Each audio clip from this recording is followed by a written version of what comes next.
Hi guys, so I want to share with you like a core concept, like an overarching concept, and it has to do with getting organized and being organized in your business. So one of the realizations I had is working on doing better at my job, right? I would do assistant work. Very often I would do temporary gigs, right? I want to learn all about the film industry and the entertainment industry and business. So I worked at a specialized temp agency that had to do with serving the industry, the entertainment industry, and worked all over, right? So I definitely had a focus on doing great, presenting myself well, getting great results, being fast and on top of it. And I would get promoted very, very quickly, or I get hired on permanently. And I got moved up to serving at a high level, serving top executives, even just temporarily. But I worked for the head of Mandalay Pictures, who used to be the head of Sony Studios, and I worked with I worked with a lot of people, top guys, but so I wanted to improve my ability in business administration in order to best serve and best help and best get results. So definitely want to improve that. But also I had an ambition to write screenplays. I acted in community theatre when I was growing up, wanted to get that under my belt and really understand that and the whole thing organized. And then, directing, I studied directing in England and in America. One of my teachers was Kelly McGillis's mother. I worked with a teacher who trained Al Pacino for his Broadway roles. It was Richard III. Was one of those roles that he worked on. His name was Victor Bavine. And he went to Yale and he was brought in. He's an expert on Shakespeare. I studied with him under Shakespeare. So there's all these different areas, right? And it was confusing having all of these different things. So when it came to applying business administration, right, I realized that every single business, any activity, no matter what it is, still follows the rules of business administration, right? You need an executive section for planning, for legal, for authorizations. The senior execs meet and have financial planning meetings, have strategy meetings for where the company's going to go, right? So that's all executive section. Then it has an administrative section, personnel, human resources, getting people signed up, their training packs, the materials that they need to learn and study in order to do their job and fulfill their functions, how the organizational structure works, spotting areas that have a bottleneck and shooting people into that area, getting it cleaned up and sorted out, and then having the organization run again as smoothly as it should be, and perhaps permanently hiring somebody to resolve that the situation of ever becoming a bottleneck again. Right, but that's all like administration, human resources, getting an office set up, put in place with a phone and a desk and a computer, some of the communication set up, the email, inboxes, these sorts of things all have to do with administration and organizing and setting up the organization, making sure it runs and has all the personnel it needs, etc. Then you have marketing. The marketing section has to do with client files, selling clients, promo and marketing materials. What are people responding to? What are clients responding to? What were they most happy when it came to the services we've provided, and so that can be messaged so that other people who want that same result see that the result has been gotten, and then will sign up in order to get that result, right? And that's really particularly to do with the clients and the customers in the organization, and they've bought some services, right? And then you have the finance section, right? The billing, receiving money, banking the money, keeping a record of assets and etc., ensuring that people are getting paid, their paychecks are correct, all of the vendors, the credit lines are good with them. They're all getting paid in a timely fashion. All of that is the finance section. Then you have production and delivery, I say, right? But it's producing the product and then delivering that product, producing the product or service and delivering the product or service, and making sure that that whole machine and the technical procedures and people are trained and responsible and everything's moving smoothly. Ideally, we want everything to run smoothly. Sometimes there are periods during the summer where in a lot of business, production goes up and skyrockets. So you bring in a crew to handle that load, but they're short term. And then once that load dies down, then that summer crew ends that short term gig, right? But ultimately, everything is designed to expand and grow the organization. So putting together a new production unit that delivers the products and services of the organization, or introduces a new product, pilots it, and then introduces it and is responsible for the ongoing delivery of that.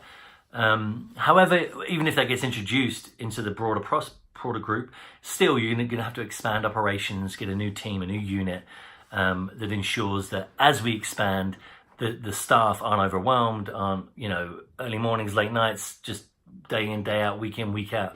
You want to make sure that they're delivering at an optimum level.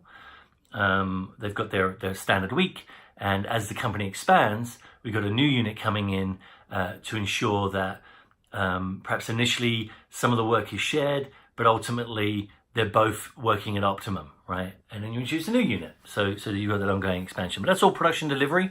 Obviously, it coordinates with the other areas of the business. People will sign up clients and then hand them over to production.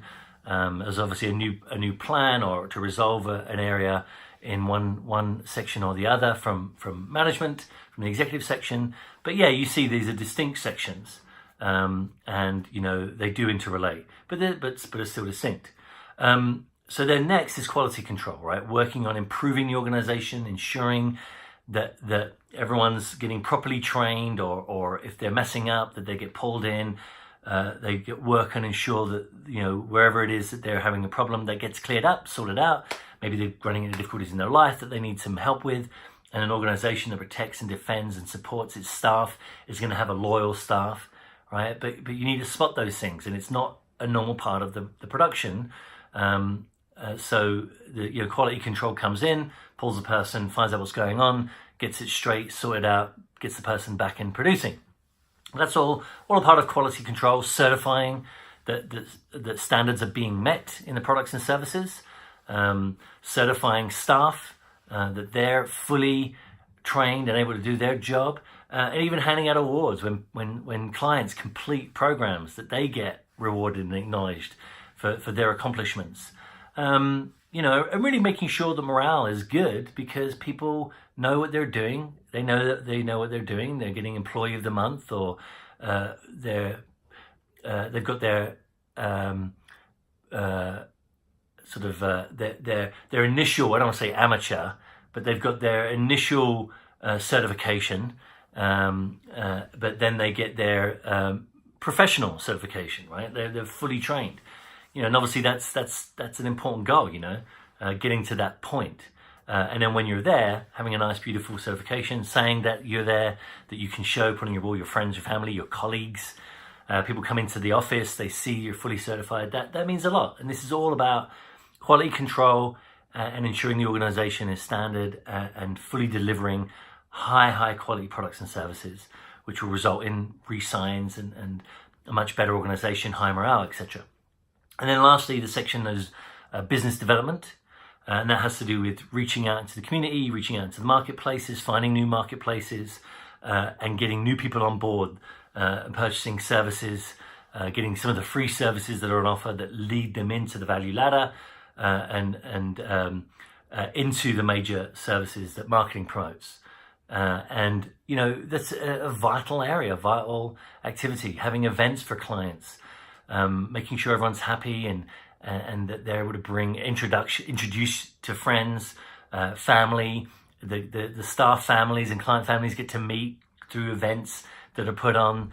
This is part of the joy of creating community amongst your staff, but amongst your clients, your customers.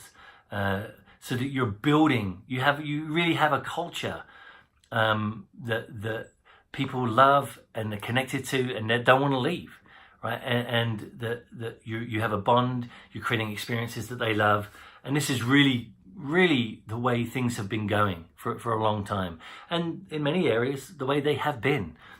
Even in the Middle Ages, there was a culture that was being created around the king, the court, where events would happen and people would speak, and it's always been something that's worked, right? But now it's become much broader, so that businesses have their own hold court and have events and activities, etc. And it was corporations and the wealthy landowners, but now it also has come to small business owners. The tradesmen are putting on events, acknowledging their staff and bringing together their community, their clients and customers.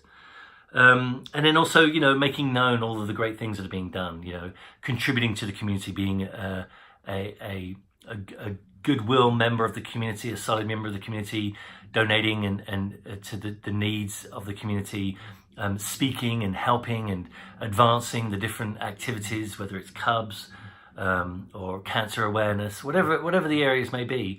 And they should be true to your interests and the interests of your group, of course, like blended personal interest, but also the interests of the business, the activity. But yeah, like those are all under that business development, that reaching out into the public, making yourself known and well thought of. Public relations activities fall into this category. Broadening your reach in the community. So yeah, so once I realized that, I'm like, well, I can take business administration and I can organize that according to these. I can take directing and organize it according to structuring. I can take making films and organizing it according to this structure. And it changed my life. It changed my world. It made me realize, there are all these different things, but really there's just one way to handle them, right? And it's basically putting in standard business administration. And that blew my mind. I'm like, I can handle any area. I can do anything I want to do. I just have to put in standard business, put in business standards, and it will flourish. It will do well. So guys, that's what I want to talk to you about. That's what I wanted to share. And please, hope you enjoyed it.